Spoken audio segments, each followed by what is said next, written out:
وزیر اعظم آزاد کشمیر چودھری انوار الحق کی زیر صدارت موجودہ صورتحال کے حوالے سے اعلیٰ سطحی اجلاس میں سینئر وزیر کرنل ریٹائرڈ وقار احمد نور، وزیر حکومت پیر محمد مظہر سعید شاہ، چودھری محمد رشید، میاں عبدالوحید، محکمہ صحت عامہ، ایس ڈی ایم اے، ہیلتھ، داخلہ سمیت دیگر محکموں کے افسران نے شرکت کی۔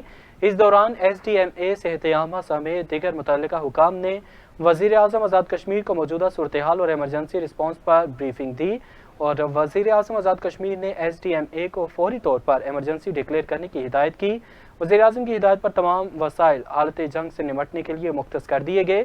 اجلاس میں تمام اضلاع میں ایمرجنسی رسپانس سینٹرز کا جائزہ لیا گیا۔ وزیر اعظم آزاد کشمیر نے ہندوستانی جارحیت سے شہید ہونے والے شہریوں کے لواحقین کو معاوضے کی فراہمی پر اطمینان کا اظہار کیا۔ وزیر اعظم آزاد کشمیر کی ہدایت پر وزراء موجودہ صورتحال میں اپنے اپنے حلقوں میں رہ کر متاثرین کو معاوضے اور ریلیف کی فراہمی کی نگرانی کریں گے۔ وزیر اعظم کی ہدایت پر وادی نیلم کے لیے فوری طور پر 3 4x4 ایمبولینسز روانہ کر دی گئیں، اور ایل او سی سے ملحقہ بی ایچ یو نوسدا کو بھی 4x4 ایمبولینس فراہم کر دی گئی ہے۔